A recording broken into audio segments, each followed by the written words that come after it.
반갑습니다. 방구대 암각화 홍보에 제일 먼저 앞장설 최유진입니다. 여러분께서는 울산하면 무엇이 가장 떠오르시나요? 저희와 같은 청소년들은 태화강이나 고래 공장 등을 주로 떠올립니다. 그 외에도 라면 스프가 뿌려진 쫀득이부터 삼산 시내 한복판에 있는 관람차 등 울산에만 있는 다양한 것들이 존재하지만 울산이라고 했을 때 생각나는 것이 무엇인가에 대한 질문에 방구대 암각화를 떠올리는 청소년은 매우 드물 것입니다. 그 이유는 저희와 같은 청소년들은 방구대 암각화는 학교에서 또는 뉴스를 통해 한 번쯤 들어보거나 학교에서 견학을 가본 경험만이 대부분이기에 방구대 암각화가 실제 어떤 곳이고 어떠한 가치가 있는지를 알기 쉽지 않기 때문입니다. 저희 또한 방구대 암각화에 대해 잘 알지 못했고 이 대회를 준비하기 전까지는 관심조차 없었습니다. 하지만 이번 대회가 저희에게는 방구대 암각화를 알아갈 수 있는 좋은 계기가 되었고 덕분에 방구대 암각화에 대한 다양한 조사를 진행하였습니다.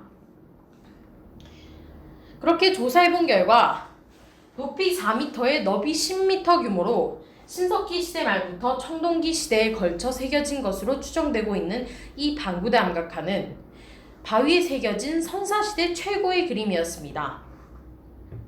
작살로 고래를 사냥하는 사람, 작살에 찔린 고래, 사냥한 고래를 끌고 가는 배 등 당시 포경 문화를 섬세하게 묘사한 그림이 있고 고래 외에도 물개, 바다 거북이 등의 동물과 선사시대를 살아갔을 사람들의 모습, 그리고 그 시대에 사용했을 것으로 추정되는 각종 도구 등 당시 생활 풍습을 엿볼 수 있는 그림 총 353점이 섬세하게 그려져 있어 선사시대 문화를 담은 최초의 유적이라고 인정받고 있을 뿐만 아니라 그 가치는 1965년 6월에 국보 제285로 지정되며 그 가치를 더욱더 인정받고 있습니다.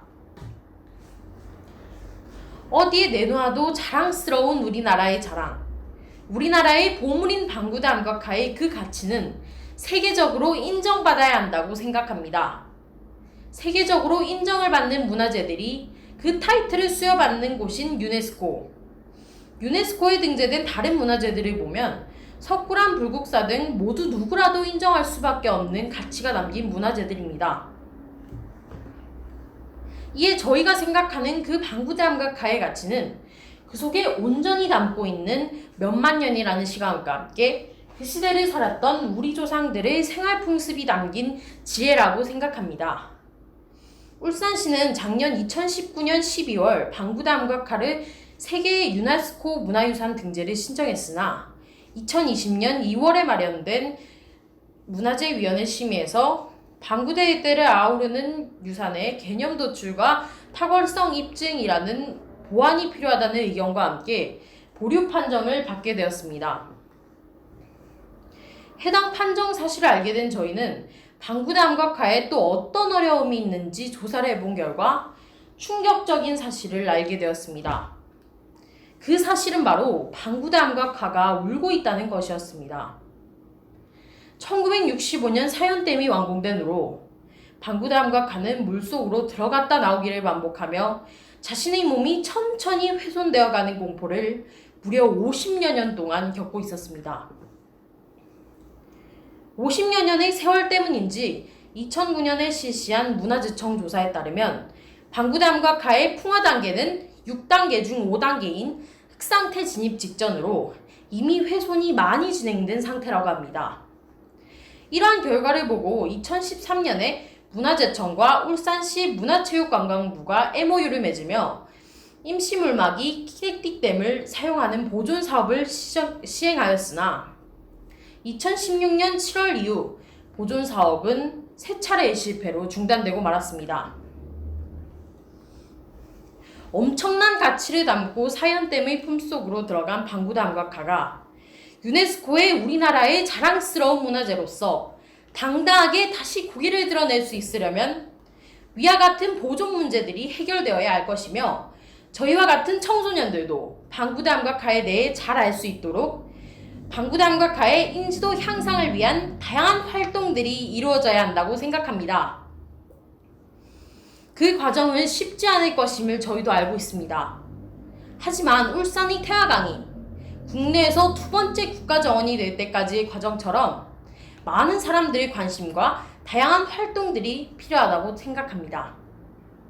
그래서 지금부터 방구담과 카의 유네스코 문화유산 등재를 위해 청소년들이 할 수 있는 3가지 방안을 제시하겠습니다. 첫 번째로 청소년들이 쉽게 DIY 제품을 판매할 수 있는 플리마켓 등의 행사에 참여하여 직접 만든 방구담과 카 비누와 석고방향제 등을 팔고 그 안에서 방구담과 카의 정보가 담긴 리플렛을 제공하는 등 그 거리에서 시민들을 대상으로 직접적 홍보를 진행하는 것입니다. 이 과정을 통해 방구담과 카의 실방문객 수에도 영향을 줄 것이며 재밌고 쉽게 방구담과 카를 알릴 수 있을 것입니다. 두 번째로 방구담과 카를 브랜딩한 상징을 만드는 것입니다. 예를 들면 세월호를 떠올리면 우리는 노란 리본을 생각합니다. 이처럼 방구담과 카와 연상되는 이미지를 하나 만듦으로써 이 브랜딩한 이미지를 활용하여 다양한 프로젝트에 녹여내는 것입니다.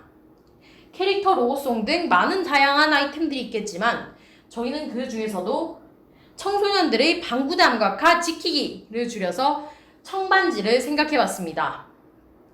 눈에 보이는 시각적 아이템은 저희의 목적인 브랜딩 아이템과 방구담과 카의 연상을 보다 쉽게 효과적으로 도울 것입니다. 마지막으로 청소년들이 가장 잘할 수 있는 일이 무엇인가 생각해봤을 때 떠오른 것이 바로 SNS였습니다. 방구담과 카를 소개하는 챌린지를 각종 커뮤니티와 네트워크 플랫폼을 활용하여 청소년들이 주도적으로 이끌어가는 것입니다. 챌린지에 많은 사람들이 참여할수록 그에 따른 노출은 놀라운 성과를 만들게 될 것입니다. 많은 어른들의 다양한 노력에도 불구하고 보존의 문제나 여러 다른 문제들이 쉽게 해결되지 않고 있습니다. 이러한 상황에서 청소년들이 무슨 힘이 되겠냐고 생각하실 수 있겠지만 저희와 같은 청소년들은 또 저희만의 역할이 있다고 생각합니다. 그 역할, 울산의 자랑, 그리고 방구담과 카가 사연댐의 품속에서 당당하게 나올 수 있는 그날까지 저희가 할 수 있는 일부터 하나씩 해 나가보도록 하겠습니다. 감사합니다.